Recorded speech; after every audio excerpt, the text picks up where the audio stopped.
there is something about being able to speak up, and something on paper doesn't necessarily represent who you are, but it could also represent who you are in a totally different way. And that's part of this. So a lot of people don't want to say outright, now it's on a paper. Now you know. Now you can track it. But at the same time, all of your skills are still out there.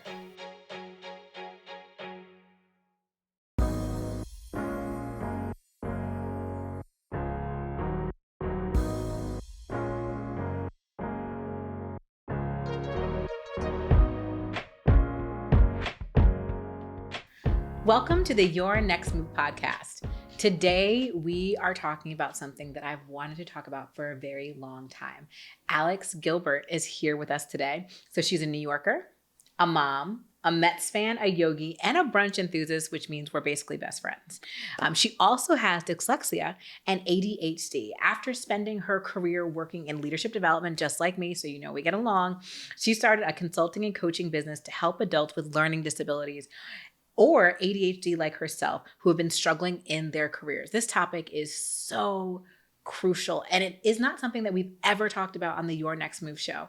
So I'm so excited to have you here today. Thank you so much for having me. You're very welcome. So when you sent me your pitch, because we get a lot of pitches for the podcast, I shared with you earlier, and yours was really good. The thing that got me was when you shared that 60% of adults who suffer from ADHD get fired from their jobs because they don't know how to manage and companies don't know how to support them. I knew we needed to talk. Yeah.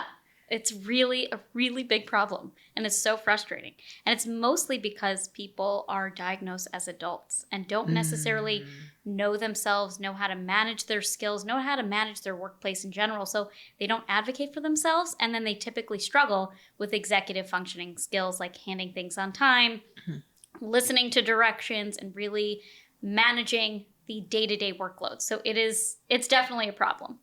So we're in the day and age of Google and like WebMD and all the things. And since most people are diagnosed as adults, what are some indicators you've seen with your clients? That they have ADHD? Yes. Usually, well, it's also, I'm going to backtrack on that question because what's in the DSM, the diagnosis for ADHD is typically seen in little boys. And so a lot of women in particular are the ones who are getting diagnosed later in life, and they don't necessarily match up with what is written in the diagnosis. Yeah, we could talk about this for like... Oh, my master's is in counseling. So once you said DSM, I was like, yep. Okay, let's go. So what's typically written is for little boys. And that's why a lot of women aren't diagnosed until later in life, because they're just starting to evolve and understand what it means to have ADHD as an adult. It shows differently in boys and in girls and adults, women, men, you name it. So typically... inattentive ADHD is someone who's a little spacey, looks like they're paying attention, but is so not mentally there. Someone who has hyperactive ADHD in women tends to be those who are very talkative. Chatty Cathys is like the boomers would typically call. Yep, social butterflies. Social butterflies. And they're usually very high achieving women. I'm talking mostly women because this is usually who come to me, and usually the ones who are diagnosed later in life.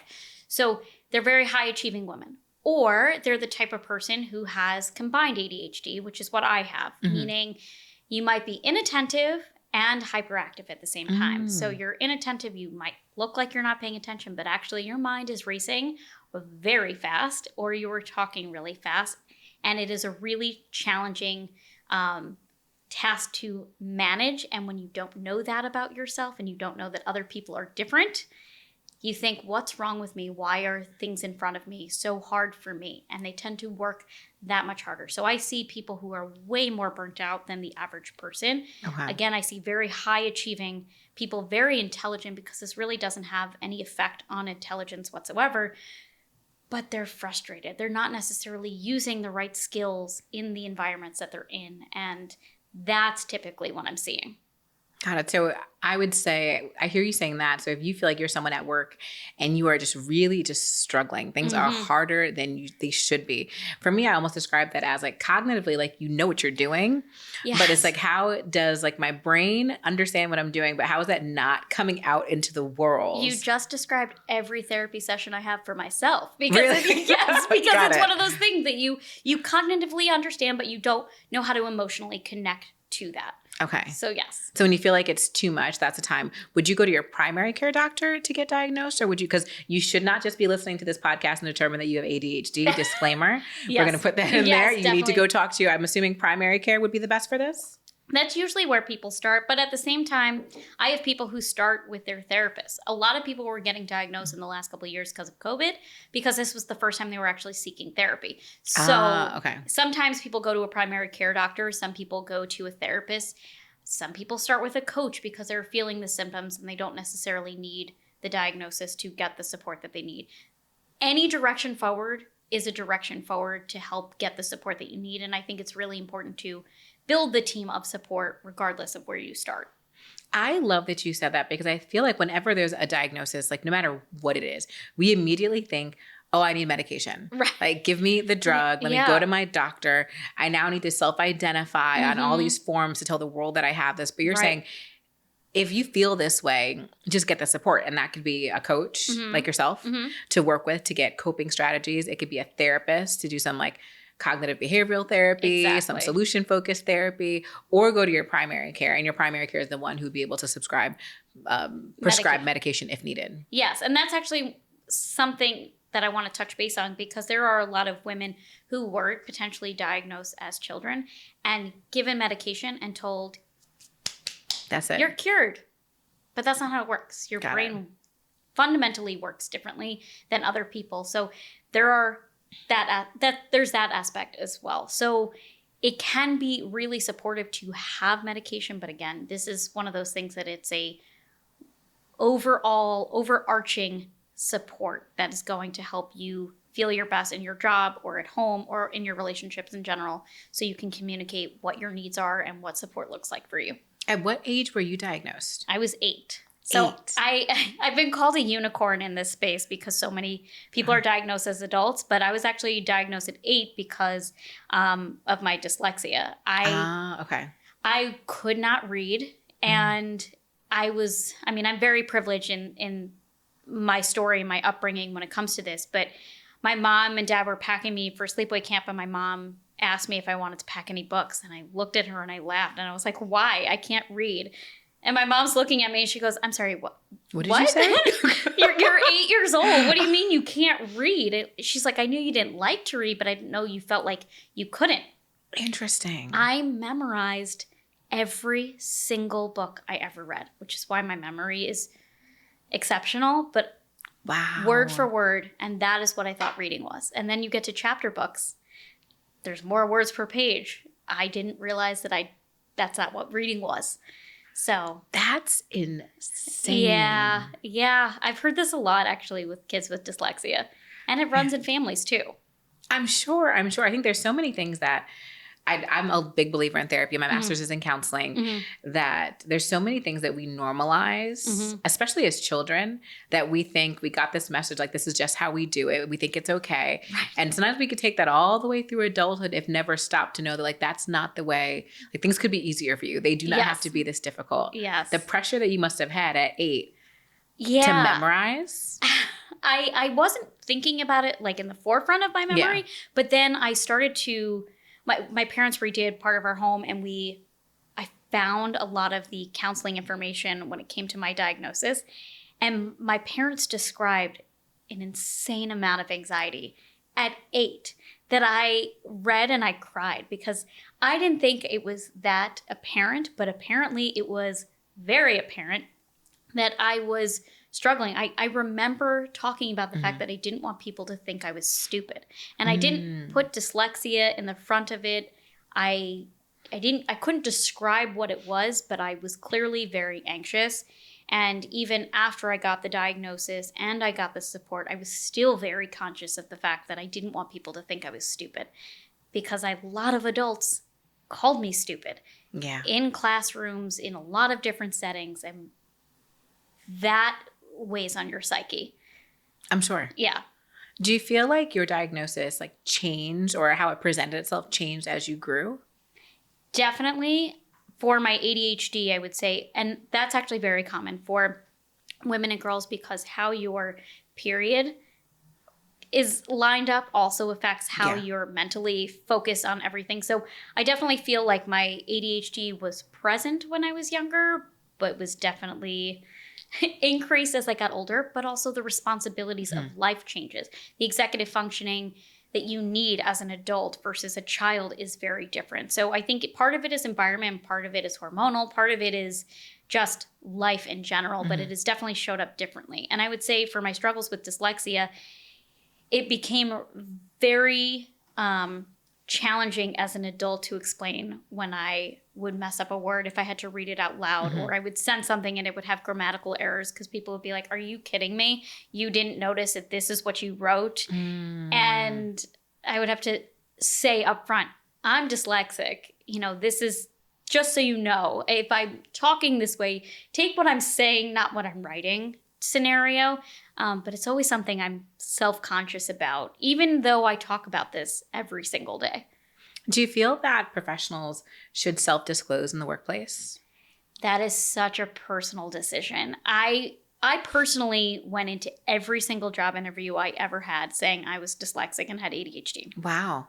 I feel like I have so many unique skills that other people don't have because of this diagnosis. I'm also someone who was privileged and was diagnosed at 8 years old and had resources all the way through college. So I understood myself in a different way than other people. But I was okay with talking about it. I would say most of my clients don't talk about it because they don't want people to think that they're stupid or less than or incapable of their job. And I didn't see it that way, but I think there's so many ways to advocate for yourself regardless of a disability. Everyone is advocating for something. And so I talk to people about what are your needs and how can you focus on that in the workplace. So whether you disclose or not, you get the support that you need. There's such a stigma around putting a label on things. Yes. I overstand. I think in 2022, I talked a little bit about, I had some medical troubles and I got diagnosed with a really rare neurological issue in probably 2019.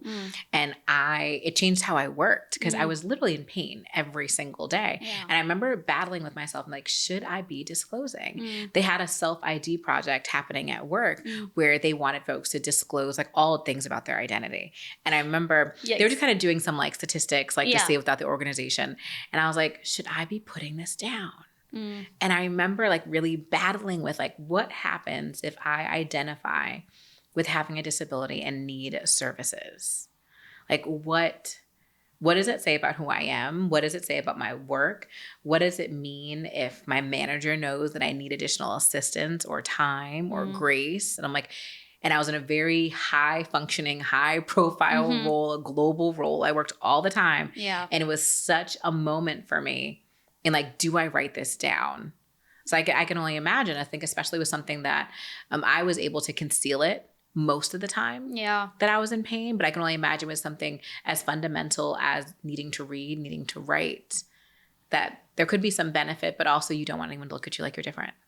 You also just described masking entirely. And that is what a lot of my clients struggle with, and what I talk to people about all the time is I think especially women in the workplace feel like they have to present a certain way and they can't show any signs of weaknesses in any way possible.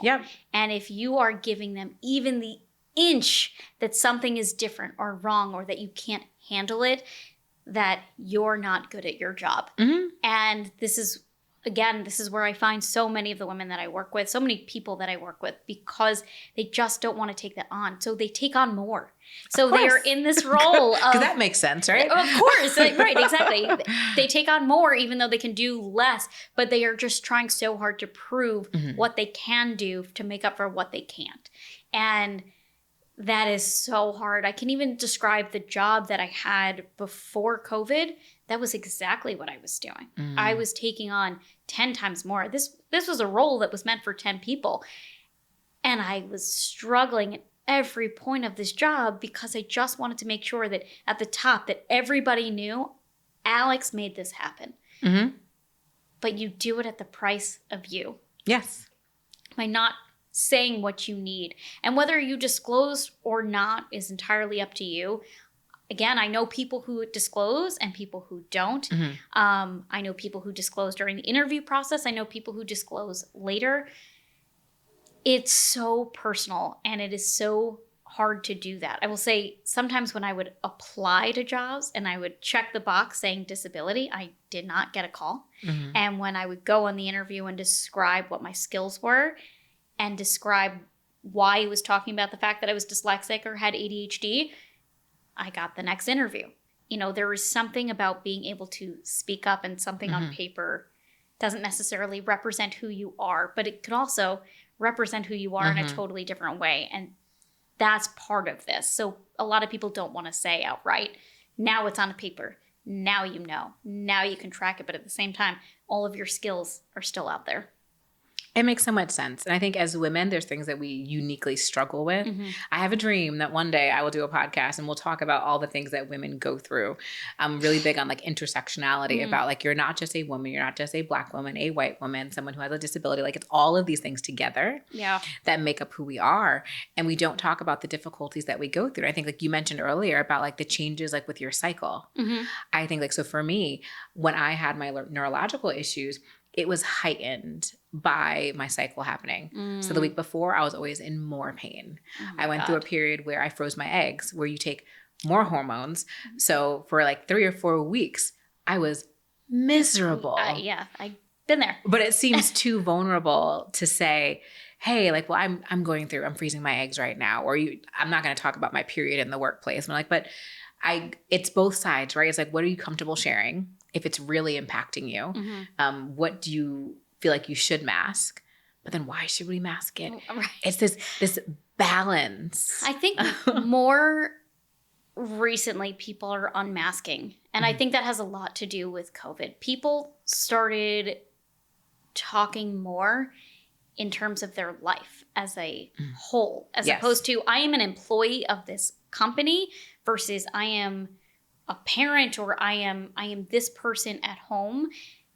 And now it's like I am a whole person. And I think that the guards kind of came down a little bit. That people are talking about their mental health. People are talking about their physical health. People are talking about their commutes. I mean, you could name a million things that are different because of COVID. And obviously COVID was not exactly the greatest situation, but I think it has opened up dialogue that people are much more comfortable sharing who they are behind the scenes. I think it broke us open. Definitely. As a people, it broke us open. I think it changed so many different things in how we relate to each other. How do we talk? I'm really not necessarily excited because I think there's going to be a lot of bad things that come out of it. But I think that in the next 5 to 10 years, I'm really interested to see what these studies look like. I'm personally interested in seeing a study on introverts versus extroverts and how working remotely has impacted their ability to get promoted in the workplace. I am fascinated by that as well. Children in the school system who went remote at certain ages that would have been different in person. It's really interesting to see how some people I think did really, really well and it helped them with how the world changed versus others. I think it's put them at a disadvantage. I would describe half of my clients who would come to me because they were all of a sudden working from home and had no structure. And so then they had to create this structure for themselves and they didn't know how to do it. They didn't physically have the space, or they didn't know how to create their schedule, or now they had more flexibility and almost too much time to actually be able to get things done and be productive. Versus some of my clients who are like, I am thriving. I used to be in a cubicle and now I can be behind a closed door and I can hyper focus and I've got everything down, and they were the ones who got promoted more. So it is really so personal, but finding that hybrid, finding that understanding of yourself and figuring out what works for you, I think is this big piece that has been missing through corporate organizations throughout all of this, that people are now starting to understand, like, this works best for me, whether you're neurotypical or you're not. A lot of offices have completely changed. I can tell you, my husband's company is like hybrid, and now they have this very open office space, to going home and being in a closed door, even though half of your meetings are still in Zoom. Yes. You're sitting there and you're just like, so how exactly do I do the same meeting? I can't focus. Like, yes. There is about 100 people around me. They're talking, whatever the case is. So it's a whole new world out there in terms of figuring out what are your needs and how do you advocate for that. That makes perfect sense. So what would you say are key identifiers that someone needs to call you because you would be able to help? I would say the level of burnout is probably the number one reason that people come to me, because they are really struggling to find a balance between their work, their home life, communicating. I mentioned taking on way more tasks than they should and end up being less productive. That level of burnout, I was trying to explain this to a client yesterday, actually. When I was in the job that I was in before COVID, I felt like I was drowning in a boat with no oars and a life jacket, and I'm trying to row with one arm and get to shore. That is what it feels like, versus being in a boat where you have all the tools you need and you can go wherever you want. It's up to you which direction it goes. If you feel like you are drowning, that every single day is so hard, that's usually when people start to come to me. I described how people with learning disabilities or ADHD, when they are looking at their jobs should be challenging, not hard.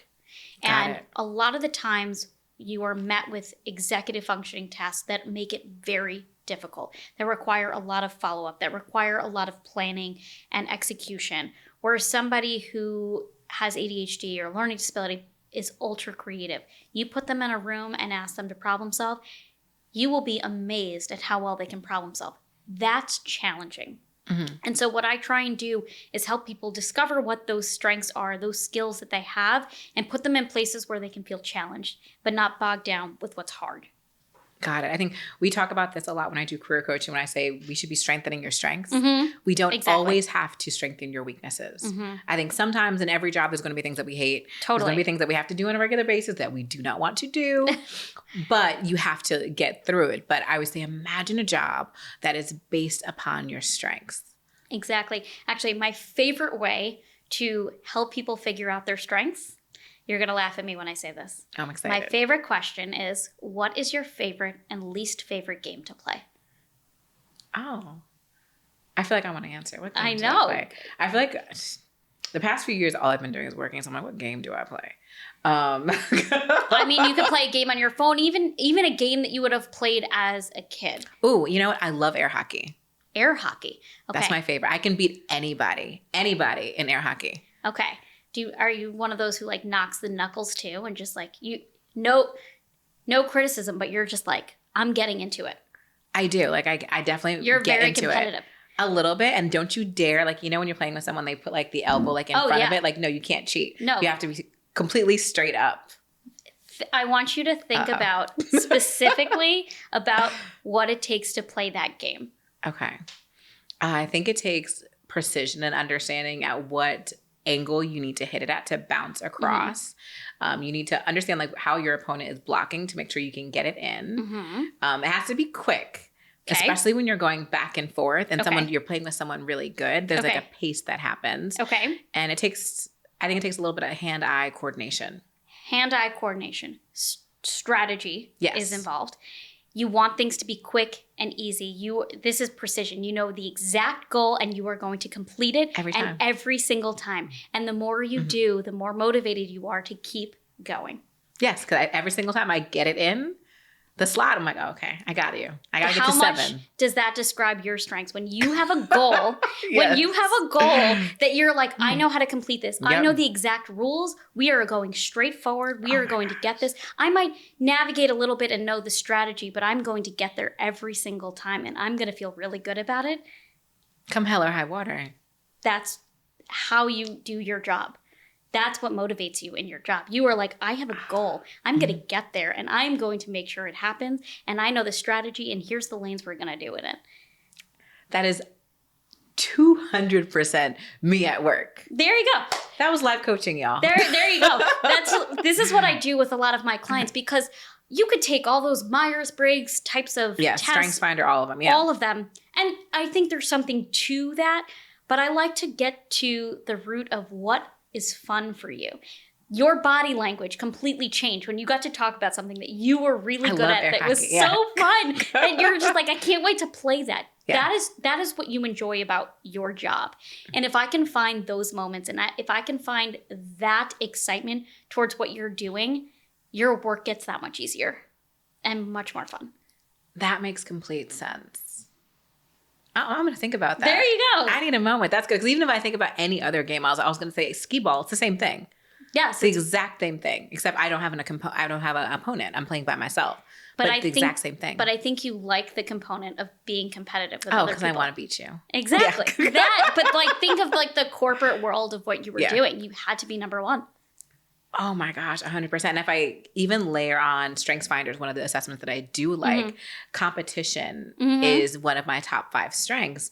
And when you think about competition in StrengthsFinder, it's not just you want to compete against other people, it's you compete against yourself. Exactly. I always have to do better than I did before. Even in like the production for this podcast, we changed some of our team this time. And I was like, it has to be exactly what I had last time. The quality has to be the same as last time or better. We do not go back. Exactly. It makes perfect sense. So this is what I like to do with people, and I help them figure out what that is.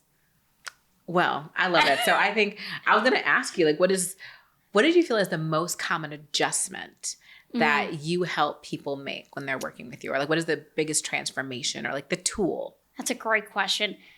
I think people come in with a very preconceived notion of what coaching looks like and what support they need. But then when I ask them questions like that and we get to know the foundation of what their strengths are and what support they need, we are redefining what success looks like for them. Got it. And I think that that's one of those things that makes it really hard for people with ADHD is they feel like they need to compare themselves to people who are neurotypical and they fundamentally think differently, work differently, and I'm creating strategies that are much more sustainable and attainable and manageable for them. And I'm dissecting this. I coach based on something called best principles versus best practices, because best practices is what you hear all across the board. Here's the top 10 ways to find the support you need for ADHD in the workplace. Yes. Try them. Maybe some of them work. Some elements of it work. As soon as you do something else, you're thrown out of the routine. You cannot go back. It just doesn't work. So I do something called best principles, meaning we have the exact same goals in mind, but how we get there is going to be up to you. So we're really getting to the foundation of what do you need? What does that look like? And how can we create something that is sustainable? So no matter where you go in your career, you can make those adjustments based on what your needs are, no matter what adjustments you have to make. I absolutely love that. I remember I had a conversation with my therapist at one time. I felt like I was really just out of sorts. I'm like, so much is happening. Everything is happening to me. I'm not on track. Everything is everywhere. And I'm like, I feel like I need routine. And she's like, well, what type of morning routine do you want? And I was like, well, I feel like I'm supposed to do what everybody does on Instagram. I need to wake up. I need to not look at my phone. By the way, none of them do that every day either. Exactly. I had this whole routine. I'm like, and that just makes me so upset. 'Cause I feel like all the influencers on my timeline, you wake up, there's no phone. You read a devotional or like read a scripture on like the Bible app. And then like you move for 10 minutes, you like meditate, you like make some matcha, and then you journal and like you plan your day and everything's like effortless and amazing until you go to bed. And you forgot the skin routine, the skincare routine that's like 25 steps. Yeah. Oh, 100, yes. You have to have the skin, the serum, all of the things. Yeah. And I'm like, I can't do that every day. No.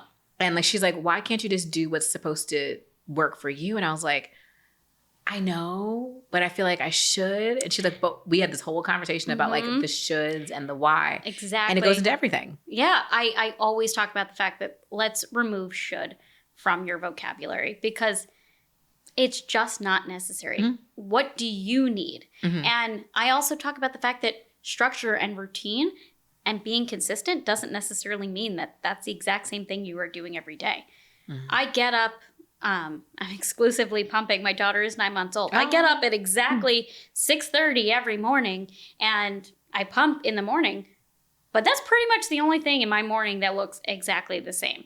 And if I had the exact same routine every single morning from the moment I got up until I went to bed, I would actually never get anything done because I would be so bored that it would not have enough variety to keep me interested and motivated. But if I wake up and say, you know what, this morning I'm going to have breakfast before I do this, or this morning I'm going to play with my daughter and we're going to go over here instead of staying in her room, whatever the case is, that's what's going to keep you stimulated. And that's actually what's going to make it work more long term. I love that. Yeah. So switching gears, what is next for you? What are you working on? How can we support you over the next few months? Oh my God. I don't know how much I want to share, but there's a lot coming. Okay. There'll be show notes too, so we'll make sure we'll put links and all the things. So I have a very exciting partnership with another ADHD coach, and we're looking to build a community for adults who are really struggling in their careers and at home, and having a chance to find all of the resources that did not exist before for adults who are being diagnosed, mostly now. So when we talk about mental health or struggling with finances or struggling with disordered eating, which is very common with people with ADHD, your network of resources is in one place. And so that's something that we're trying to help people hold themselves accountable, but find a network of support to be able to do that. So that is going to be hopefully coming soon.